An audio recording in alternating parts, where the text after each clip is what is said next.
Vamos falar sobre o estado do Amazonas. É o quarto com mais casos de coronavírus aqui no país. São mais de 29 mil casos e quase 1.800 mortes, segundo o último balanço da Secretaria Estadual da Saúde, divulgado agora há pouco. E aí o sistema de saúde no estado ficou em estado muito crítico, né? Não só no Amazonas, a gente acompanha isso em vários outros lugares aqui do país, mas lá o governo tem planos para reabrir o comércio.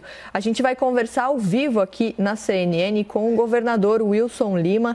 Ele já está ali plugado para conversar com a gente. Eu queria agradecer primeiro, governador, pela participação do senhor aqui com a gente ao vivo, para levar informação, para falar sobre isso.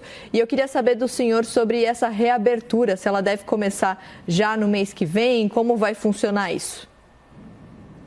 Boa noite a todos. Desde a semana passada que nós sentimos uma queda significativa no número de casos de coronavírus aqui no estado do Amazonas, e eu me refiro a óbitos. E a gente tem acompanhado muito a quantidade de enterros que tem acontecido aqui na capital, que é um parâmetro mais seguro. No final de abril, início de maio, houve um dia em que foram 167 enterros. Ontem houve 48 enterros. Então nós tivemos uma diminuição significativa.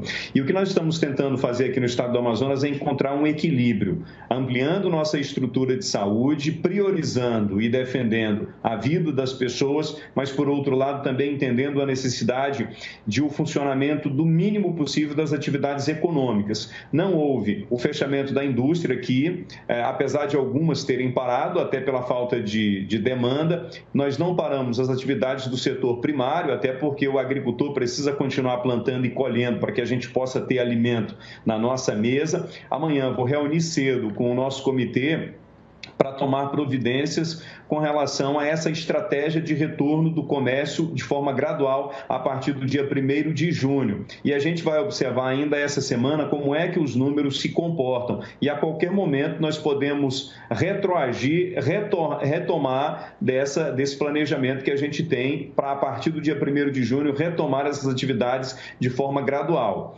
Semana que vem, nós já vamos começar obras em alguns hospitais aqui do estado do Amazonas. A partir do dia 1º de junho, vamos retomar as principais obras de infraestrutura do estado, como a pavimentação da M070 e de outras rodovias e de outros sistemas viários que são importantes para o desenvolvimento econômico da nossa região. Mas tudo isso condicionado à evolução dos números dos casos aqui no estado do Amazonas. E é importante considerar que, apesar de haver uma queda aqui na capital, eu tenho uma subida dos números do interior. E isso também nós estamos acompanhando muito atentamente.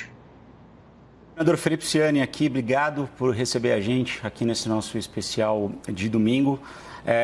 O senhor está falando, portanto, que houve uma diminuição nos enterros, quer dizer, menos pessoas teriam morrido nos últimos dias. Mas, de qualquer forma, a gente sabe que muitos especialistas dizem que no Brasil inteiro a gente está chegando muito próximo já daquele pico da doença, no auge do pico da quantidade de casos do coronavírus ao mesmo tempo. A gente vê os recordes, esses recordes super tristes detectados pelo Ministério da Saúde. Nesse momento, o Amazonas, pelo Ministério da Saúde, o senhor me atualize se os números forem mais recentes, mas o Ministério fala que o estado tem 1.620 mortes. Primeiro, eu queria saber qual é a taxa de ocupação dos leitos de UTI nesse momento e se, diante desse cenário, é o momento de pensar na flexibilização? Os últimos números que acabaram de sair mostram aqui que o estado do Amazonas teve 1.758 mortes por Covid-19, sendo 1.182 na capital e 576 no interior. Hoje nós temos uma taxa de ocupação de 75% dos nossos leitos de UTI e 60% dos nossos leitos clínicos. Em algum momento, a vida precisa voltar à normalidade e isso tem que acontecer de forma gradual, porque tem muita gente que perdeu seu emprego, principalmente aquelas pessoas que atuam na informalidade, essas pessoas já estão sem recursos. E aí, a gente precisa encontrar o caminho do consenso. Naturalmente, ouvindo os especialistas, eu tenho conversado muito com os profissionais da área de saúde, com o comércio, com a indústria e com os poderes, para que isso possa ser feito de forma muito responsável.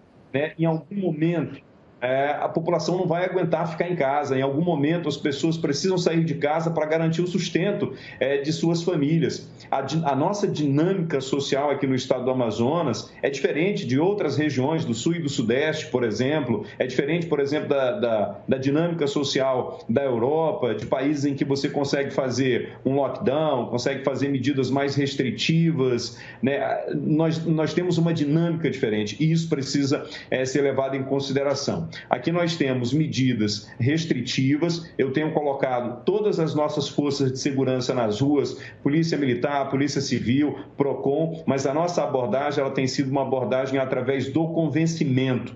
Em nenhum momento nós partimos para o confronto com o cidadão, até porque nós entendemos o quanto o nosso povo está sofrendo com essa pandemia do coronavírus. É por isso que a gente tem que ter muita cautela nesse momento, mas entender que nós precisamos proteger a vida, nós estamos ampliando nossa rede de saúde, mas que nós precisamos de um mínimo de atividade econômica em funcionamento.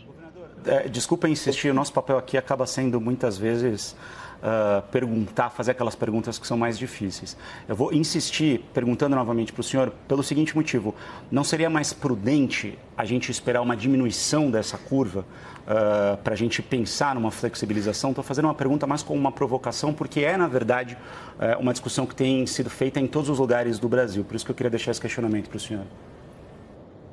Os números ainda são muito divergentes e o estado do Amazonas, e eu imagino que nem o estado brasileiro, tem a condição necessária de fazer uma testagem em massa para entender em que ponto é que nós estamos da pandemia. Provavelmente o estado do Amazonas deva ter sido o primeiro estado a atingir o seu pico da doença. E o que a gente tem observado nos últimos 10, 15 dias é que houve uma diminuição significativa. E aí nós não sabemos o que pode acontecer no futuro.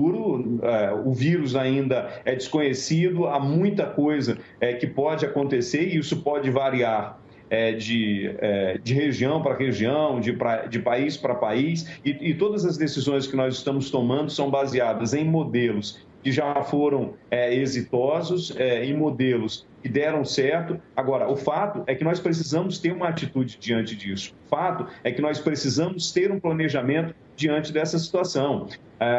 E nós não abrimos mão da proteção da vida do cidadão. O cidadão tem que ser protegido, a nossa luta é pela vida, mas é preciso entender que essa luta pela vida passa também pelo sustento das famílias do estado do Amazonas, e as pessoas precisam ter segurança alimentar, elas precisam estar alimentadas, o pai de família tem que dar de sustento para a sua família. Então, a gente está tentando aqui encontrar esse caminho do equilíbrio. Nós estamos com esse planejamento há algum tempo de retorno das atividades econômicas, mas ela vai depender também dos números que nós vamos observar nos próximos dias. Os números precisam continuar caindo. E, em algum momento, se a gente reabrir a partir do dia 1º de junho, e a gente começar a ter uma volta ou uma subida desses casos, nós não temos o menor problema em retroagir e voltar às medidas restritivas.